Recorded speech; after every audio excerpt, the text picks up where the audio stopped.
Well, tonight is our 13th lesson in 1 Samuel.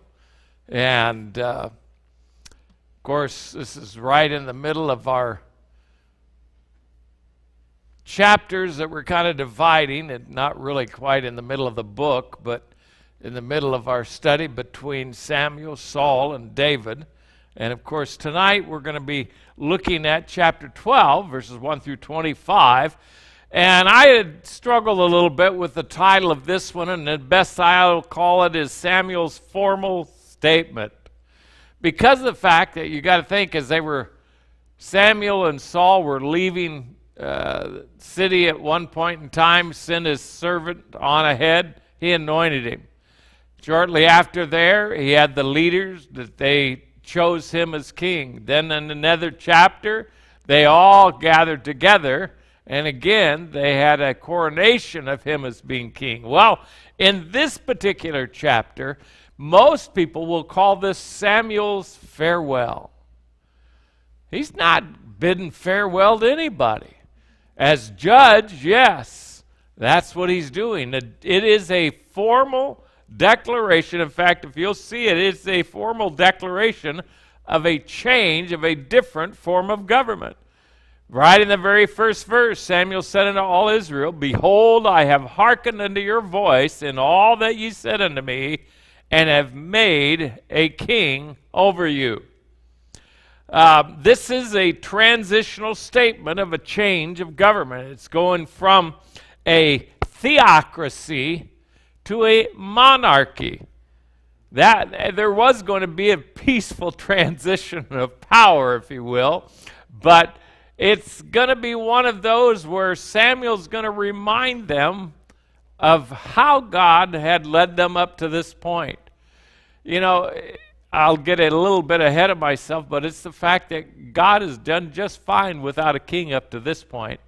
But you want a king, and I hearkened unto your voice, and in all that you said unto me, here he is. Verse 2, we have a devoted life of service that Samuel's going to talk about. In fact, every other couple of verses, there's only a couple of my headings that are going to be maybe 4 or 5 verses. The rest of them can be 1 verse or 2 verses that are there. And we see this devoted life of service that he makes mention of. But he says, And now, behold, the king walketh before you, and I'm old and gray-headed. So in contrast, he's showing Saul was a young man. Behold, he says, My sons are with you, and I have walked before you from my childhood unto this day. He was a young boy when he first started in this business, if you will, serving the Lord, ministering unto the Lord, ministering unto Eli. And now he's an old man, gray-headed, and at least we know he's still got hair on his head, huh? But it can be a little thinned out, but it's a devoted life of service. What does he say? Again, I've walked before you. You know me. You've seen everything that I've done since I was a young child. Behold, here I am, he says. Witness against me before the Lord and before his anointed. Talking about Saul. Whose ox, and this is a question, whose ox have I taken? Or whose ass have I taken? Or whom have I defrauded? Whom have I oppressed? Or of whose hand have I received any bribe to blind mine eyes therewith? And I will restore it you. If I've done any of these things, you let me know. And of course, through the people, through their representative leaders, they agreed. They said this in verse 4 and 5. They said, Thou hast not defrauded us, nor oppressed us, neither hast thou taken aught of any man's hand. And he said unto them, The Lord is witness against you, and his anointed is witness this day, that you have not found aught in my hand. And they answered his witness. He was again a devoted servant of the Lord, and a devoted man serving Israel. They answered his witness. Then we find a distinct reminder in verses 6 and 7, where it says, And Samuel said unto the people, It is the Lord that advanced Moses and Aaron, and that brought your fathers up out of the land of Egypt. Now therefore stand still, that I may reason with you before the Lord of all the righteous acts of the Lord, which he did to you and to your fathers. He's going to remind them about Moses, Aaron, Jacob, Jerubbaal, Bedin, Jephthah, and Samuel, and all of these reminders of how that God provided them with a deliverer when they needed a deliverer.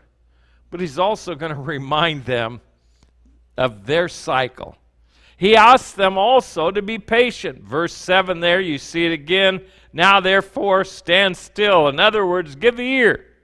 Don't tune me out. Listen closely. Just because you know the story, don't roll your eyes and tune me out. That's kind of what I could really identify. Hey, listen up. I know you're familiar with this story, but heed me. Listen to what he's having to say. And he's telling them about their responsibilities toward the Lord. They have not changed. King or judge, he's going to tell them that you must obey the Lord. And that's why it's not only a distinct reminder, but it's going to be a distressing reminder. When Jacob was coming to Egypt and your fathers cried unto the Lord, then the Lord sent Moses and Aaron, which brought forth your fathers out of Egypt and made them dwell in this place. In other words, he's reminding them that God is the sovereign, God is supreme, and he sent deliverers with power and with purpose to save. God delivered you when your fathers cried unto the Lord. But notice verse 9, what he says. And when they forgot the Lord. When they forgot the Lord their God, he sold them into the hand of Sisera, the captain of the host of Hazar, and into the hand of the Philistines, and into the hand of the king of Moab, and they fought against them. They forgot about the Lord their God. Now, how in the world? How could a people with such rich history of divine deliverance? He'd already mentioned Moses and Aaron, so he's taking you back to Egypt. He's reminding them, even though he doesn't mention it, about the crossing of the Red Sea. He's reminding them of all the times of the divine deliverance, the water from the rock, all of the other things that he could have listed by hand, and how that in the world could you forget God? Well, we know what happened. It began with just a little bit of compromise. That's the way it always begins. With us and with them. It just takes a little bit of a compromise, and then what happens? They fell into idolatry. And when they did that, God, of course, would chasten them, and then he would promise that he would. He would do that. Verse 10, and they cried unto the Lord, and he said, we have sinned, because we have forsaken the Lord, and have served Balaam and Ashtaroth. But now deliver us out of the hand of our enemies, and we will serve thee. And the Lord sent Jerubbaal and Bedin and Jephthah and Samuel, and delivered you out of the hand of your enemies on every hand, and ye dwelled safe. On every side, I should say, and ye dwelled safe. Samuel is reminding them of the judges that God raised up to deliver them. He's also exposing the cycle of Israel that for you and I who read the Bible with any consistently and have studied the book of Judges, we see that cycle quite well. Everything's going good, they're doing fine. Then they begin to fall away, they fall into idolatry. God chastens them and they cry out, and then they correct themselves after a deliverer has been issued and given to them, and then they go right back through the same pattern. Now, I will mention this, that you'll notice the one name that probably you're unfamiliar with, because it's not listed in the book of Judges, is the name Bedan. Now, some will say that this is Barak, and of course that would follow suit, because even in the book of Hebrews, that's the order of those names, and it's Barak that was there. And it may have been that they were using the name of a tribe, a short name that was there.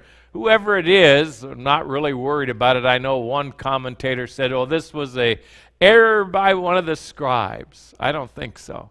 There's no error. We'll figure it out one of these days of who it was and what it was or why it used that particular word, but there's no problem. There's no fault that's here. Then we read this interesting bit of information. I gave this to you last week in verse 12. It says, and when you saw that Nahash, the king of the children of Ammon, came against you, ye said unto me, nay, but a king shall reign over us when the Lord your God was your king. Again, what did they do? They did not ask for a deliverer to be raised up. They did not ask for Samuel. They did not ask for God. They asked for a king. In fact, it sounds very much like they were told, this is how God works, and they said, we don't want to do that anymore. We want a king. We want a monarchy. We want a king to deliver us. I think it was the idea too, is they didn't want to have to do the fighting. Well, if you pay any attention, a lot of times they didn't have to do any fighting. God fought for them. He reminds them again of their cycle of failure, but also they are reminded of God's cycle of mercy and deliverance. He reminds them of the start of their demand to have a king. That's why in verse 13 we see a desired king. Now therefore, he says, behold the king whom you have chosen. That's why it's almost as if, again, you've almost got like another coronation, another time of pointing out to them the fact that Saul is chosen and whom ye desired, and behold, the Lord has set a king over you. Again, though God anointed and chose Saul, it was at the desire of the nation of Israel. They wanted to be like the other nations and have this appearance of the nobility of a monarch rather than a deliverer that God raised up. Oh, maybe he came from the fields. Maybe he was a shepherd. Maybe he was just a field worker, but nonetheless God raised him up. Maybe he was just like Samson, nothing spectacular except for his power. He was not of any noble look or dress or rich, coming from some famous family. But you see, they desired a king and they got a king. But he reminds them this, and it is a demanding choice. Notice this, if you will. If is going to be the key element to these next couple of verses, verses 14 and 15. If is now put into the equation. If you will do this, then I will do this. But if you will not do this, then I will do this. That's exactly what's going to take place. If you will fear the Lord and serve him and obey his voice and not rebel against the commandment of the Lord, then shall both ye and also the king that reigneth over you continue following the Lord your God. Now you might say, well, what kind of benefit is that? Well, I think that's a great benefit. You start out serving the Lord. If you'll be obedient, you'll continue serving the Lord. God will not reject you. God will not cast you away. That's why he says in verse 15, but if you will not obey the voice of the Lord, but rebel against the commandment of the Lord, then shall the hand of the Lord be against you as it was against your fathers. He's talking about here now a conditional covenant that God has now established between him and Israel. It gives us a view into the conditional covenants that God made with man throughout his history, and in particular the conditional covenant that was made with Adam in the garden. How'd that conditional covenant go? Not very well. And think about it. Adam was not a sinner when he made that conditional covenant with him. Now you and I are nothing but sinners. We're never going to meet that condition. So if you rebel, you will be severely chastened by me, and the fellowship will be broken.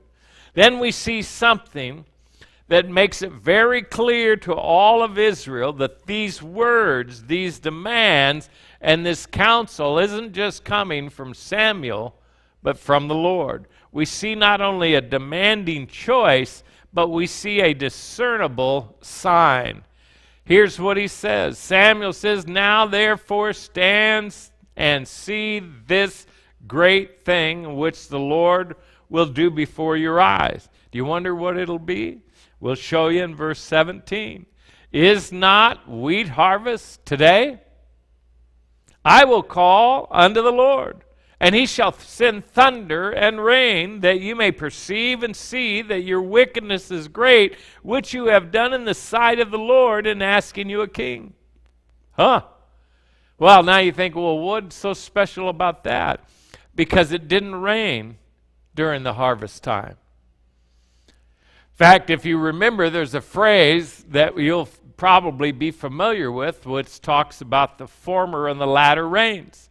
Talking about the first and the last rains. That's part of the season. But in fact, during the harvest, it was very, very uncommon.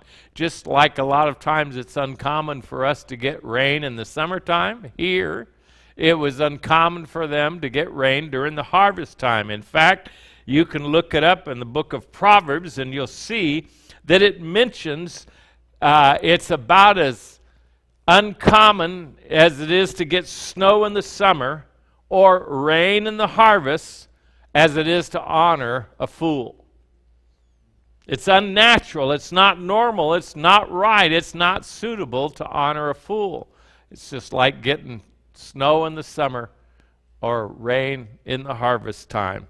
So no doubt that if it were to rain and thunder on that particular day, in that particular manner, it would be because it came from the Lord. Verse 18, "So Samuel called unto the Lord, and the Lord sent thunder and rain that day, and all the people greatly feared the Lord and Samuel." Now, I again remind you of the words that we've heard a couple of different times, and I've made mention of it, that no words of Samuel ever fell to the ground. Remember that phrasing that I used? And that means, again, that none of his prophecies ever failed. There were no words that he promised would happen that did not happen. They all did, in fact, happen.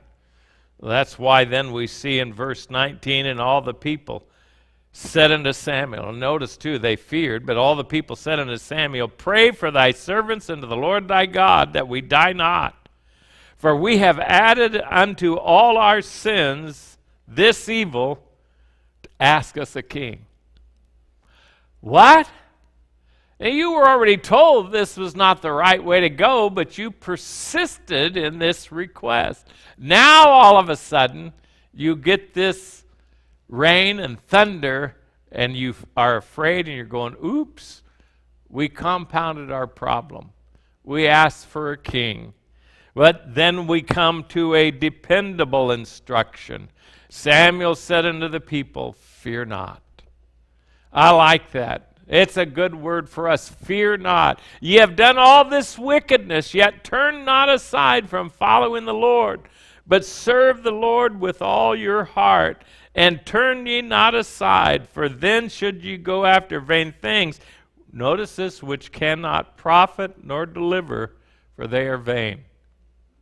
You know, how many times that we're drawn away from our service from the Lord because we think something else will profit us. We think something else will deliver us, when we should be totally 100% dependent upon the Lord and following Him. There is no greater benefit to anyone or for anyone than serving and worshiping God according to His laws. No greater benefit, no greater deliverer than God. That's where we need to stay. To turn from Him and to go after anything else in life and expect it to profit us or deliver us from any of life's problems is absolutely foolish. just as it was for Israel. We need to listen to God's promise to Israel, verse 22. For the Lord will not forsake his people. Why? Because they're good? No. Because they are his people, and it's for his great name's sake. Because it hath pleased the Lord to make you his people. Well, that's our promise too. God chose us that we would ever be before him. And God has a promise for his chosen people. We've heard it. He will never leave us nor forsake us. That's exactly what he was saying to them. God will never forsake his people for his great name's sake.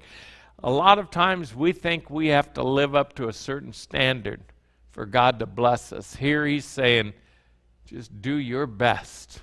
Don't forsake God. Even when you sin, you can confess and forsake your sin. There's nothing wrong with that.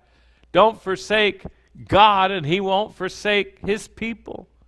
Then we show in verse 23 a determined intercessor. Moreover, he says, as for me, God forbid that I should sin against the Lord in ceasing to pray for you. That's why I said this is, when people will say, well, this is Samuel's farewell, it's like as if he's leaving. He's not leaving. In fact, here he is. He's telling them, I'm going to keep on being your prayer warrior. I'm going to keep on interceding. Pray God forbid that I should cease or sin against the Lord in ceasing to pray for you, but I will teach you the good and the right way. Again, his ministry isn't over. He's still the prophet and the priest. He's just no longer the judge. He's no longer going to be the deliverer. That's why I said this is, to me, Samuel's formal statement of transitional government, going from a theocracy to a monarchy. But this is not his farewell speech. He is not resigning from his post. He's been rejected from that.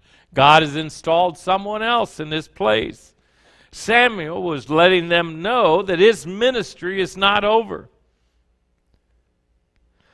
And of course, he prays for them. Though they rejected him as the judge that God had raised up, God reminded Samuel, of course, that it was not him they rejected, but God himself. It was God's way of government, and it was God's way himself. You and I have a better mediator. We have a better intercessor who makes continual intercession for us. And then the last couple of verses are a determining admonition. The reason why I call that is this will determine your future. Here's what he says. This is what will determine your future, Israel. Only fear the Lord and serve him in truth with all your heart. Doesn't that sound like something should be said to us? That we ought to fear the Lord and serve him in truth? Doesn't that sound like what he said, to worship him in spirit and in truth? For consider how great things he hath done for you. Think back. Don't forget. Whenever we forget, we get in trouble. Whenever Israel forgot, they got in trouble. But these are the choices. I don't think Samuel was being hard, but he was full of compassion when he gave them these words. Only fear the Lord and serve him in truth with all your heart, for consider how great things he hath done for you.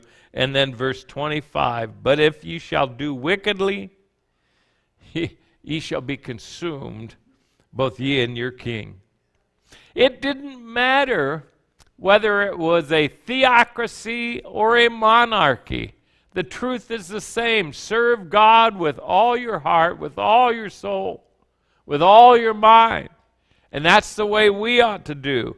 And I will say this too. In that verse 20, he told them to fear. Serve, only fear the Lord. I think sometimes we have tried to soften that word too much. By saying, of course, that means reverence. Indeed, it does. But I think that we ought to understand that God is a jealous God. That God will not tolerate. You can't serve God and mammon. God won't tolerate serving two.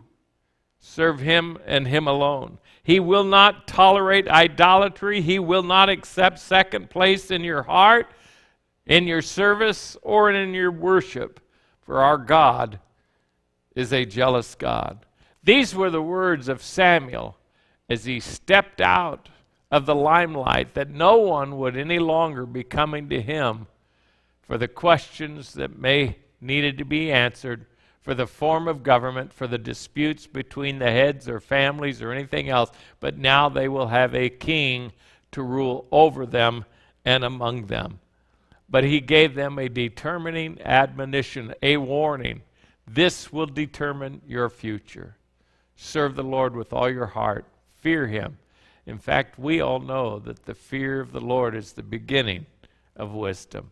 Pray that's been a blessing to you tonight, an encouragement for us as we get a little bit further into the life of Saul. And it won't take us very long until we're going to meet up with the life of David and how that begins. But again, Samuel will not be out of the picture.